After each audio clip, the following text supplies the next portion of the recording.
Vous vous réveillez entre 3 et 5 heures du matin. Le silence est dense, l'horloge clignote, l'air a ce goût métallique de veille prolongée. Ce n'est pas seulement une mauvaise nuit.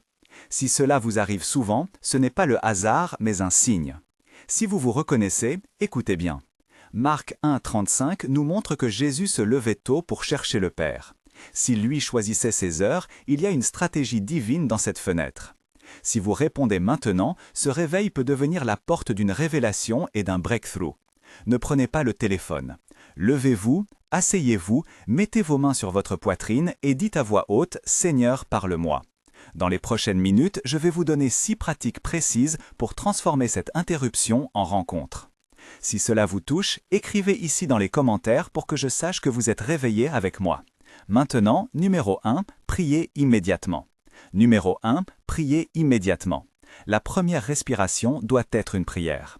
Fermez les yeux, sentez le coton des draps sous vos doigts, entendez le faible bourdonnement du réfrigérateur, sentez une odeur lointaine de café si quelqu'un est déjà levé. Dites simplement « Seigneur, je suis ici ». Regardez Marc 1,35 et souvenez-vous que Jésus cherchait l'intimité dans le silence. Imaginez une conversation entre vous et une sœur en Christ, comme Marie, qui chuchote au téléphone en plein milieu de la nuit. Vous dites « Seigneur, je suis inquiet ». Marie répond « Je prie avec toi ». Vous dites « Que dois-je dire ?» Marie répond « Dis ces mots « Seigneur, je m'abandonne ». Vous dites « J'écoute ». Marie répond « Reste en silence et écoute ». Ces échanges doivent respirer compassion. Sens tactile du téléphone froid, goût salé des larmes, son de voix brisée mais ferme.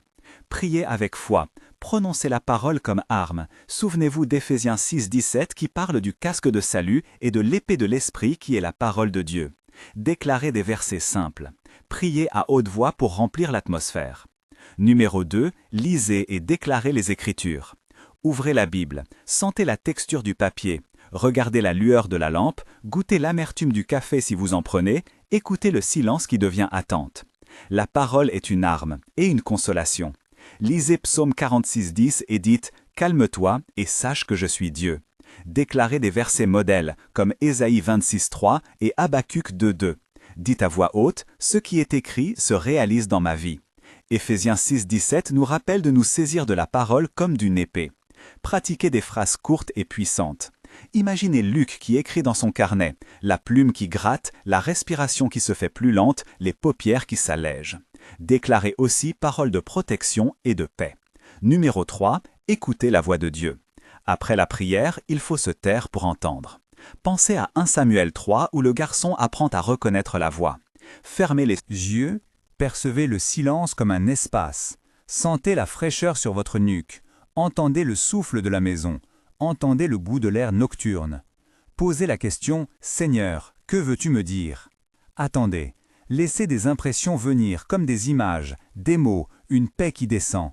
Ne confondez pas avec peur. Si vous ressentez netteté, notez la phrase ou l'image. La pause est sacrée. Demandez au Saint-Esprit de clarifier. Restez en posture d'attente. Si vous avez déjà ressenti l'appel de la nuit et que vous voulez partager, écrivez simplement ici dans les commentaires le mot « ici ». Vos mots créent une communauté qui prie ensemble. Je lirai certains commentaires et j'interviendrai en prière pour ceux qui témoignent. Marie, Paul, Luc, Anne, Sophie et Thomas ont tous écrit ici après des réveils semblables, et certains ont reçu confirmation. Leur expérience montre que la communauté transforme l'expérience en mission. Vos témoignages aident les autres à discerner. Numéro 4. Intercédez pour les autres. Ne restez pas centrés sur vos peurs. Ézéchiel 22,30 montre qu'il faut des intercesseurs qui se tiennent dans la brèche. Intercédez pour vos voisins, pour Jérôme, pour Claire, pour Michel, pour Josiane et pour votre famille. Visualisez leur visage. Touchez mentalement la liste écrite dans votre téléphone ou sur un papier. Sentez le relief de l'écriture sous vos doigts. Entendez le murmure de leur nom. Faites 4 ou 5 phrases courtes pour chacun. Intercession change l'atmosphère, elle déplace la bataille spirituelle.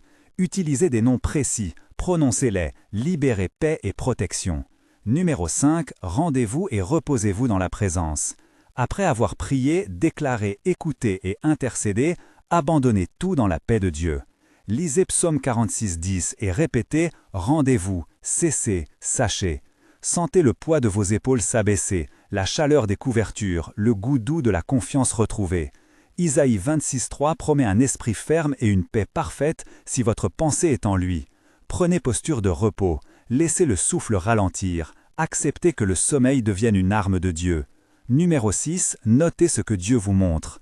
Tenez un carnet ou une application de notes, sentez la couverture du carnet, entendez le froissement des pages, goûtez la certitude qui vient à l'écriture.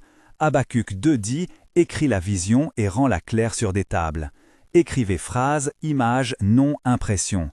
Plus tard, relisez et cherchez confirmation dans la parole. Cette habitude transforme rêves et murmures en direction claire et en stratégie spirituelle. Je résume maintenant les 6 actions que vous pouvez mettre en pratique cette nuit. Priez immédiatement, lisez et déclarez la parole, écoutez la voix de Dieu, intercédez pour d'autres, rendez-vous et reposez-vous, écrivez ce que vous voyez. Allez tester dès ce soir. Beaucoup comme Marie, Paul, Luc et Anne ont trouvé paix, orientations et ouvertures de portes quand ils ont répondu ainsi. Vous allez vous lever ou vous laisserez la peur gagner. Quel sera votre choix? Choix cette nuit. Si ce message a touché votre cœur, écrivez ici et inscrivez-vous pour recevoir d'autres enseignements pratiques. Nous sommes une communauté qui veille et qui prie ensemble. N'oubliez jamais cette phrase. La nuit qui vous réveille peut être le lieu où Dieu vous parle le plus fort.